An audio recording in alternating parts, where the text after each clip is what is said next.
முற்றுமுழுதாக யாழ்ப்பாண மாவட்டத்துடைய மக்களுடைய பொருளாதாரத்தை திட்டமிட்டு அளிக்கிற நோக்கத்தோடு நடத்துகின்ற ஒரு செயலாகத்தான் நாங்கள் அதை பார்க்கணும். ஏனென்றால் இந்த வெலிகாமம் வடக்கு மண் யாழ்ப்பாணம் மாவட்டத்தில் ஒரு மிகவும் விவசாயத்துக்கு மிகவும் வேண்டப்படுகின்ற ஒரு பிரதேசம்.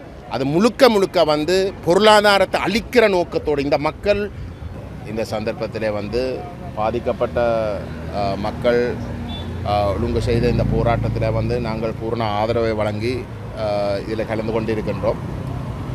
மயிலட்டி பிரதேசம் ஆக்கிரமிக்கப்பட்டிருந்த ஒரு சூழலிலே 2001ஆம் ஆண்டு சமாதான முயற்சிகள் ஆரம்பிக்கப்பட்ட பொழுது அந்த புரிந்துணர்வு உடன்படிக்கையில் ஒரு நார்மல்சி கொண்டு வரப்பட வேணும். அந்த புரிந்துணர்விலே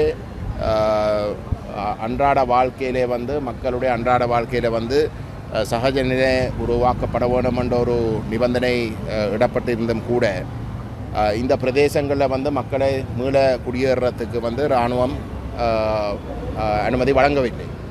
அப்போ அது பேச்சுவார்த்தை காலத்திலே ஒரு பெரும் சர்ச்சையாக வெடித்த இடத்திலே ஸ்ரீலங்கா அரசாங்கம் இந்தியாவுடைய ஒரு இராணுவ அதிகாரி சதீஷ் நம்பியாருடைய தலைமையில் ஒரு அறிக்கை ஒன்றை தயாரிக்க சொன்னார்.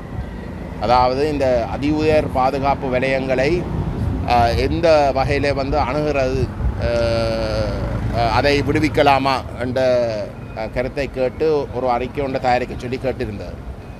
அந்த ஆய்வறிக்கையில் சதீஷ் நம்பியார் திட்டவட்டமாக சொல்கிறார், தமிழீழ விடுதலை புலிகள் இயக்கத்துடைய ஆர்ட்டிலரி ஹெவி ஆர்ட்டிலரி இருக்கின்ற வரைக்கும் அந்த அதி உயர் பாதுகாப்பு வலயங்கள் ஒரு பாதுகாப்பு கவசமாக அந்த பலாலி தளத்துக்கு அவசியமாக இருக்கின்றதென்றால் இன்றைக்கு தமிழீழ விடுதலை புலிகளுடைய அந்த ஆயுத பலம் குறிப்பாக ஏவுகணைகளை அவர்கள் இழக்கிறார்களோ இல்லாட்டி அதை கைவிடுறார்களோ மௌனிக்கிறார்களோ அண்டையில் இருந்து அந்த அதி உயர் பாதுகாப்பு வலயங்கள் அவசியமில்லை, மீளவும் 90ஆம் ஆண்டில் இருந்த நிலைக்கு கொண்டு செல்லலாம் என்றதான் அந்த அறிக்கை.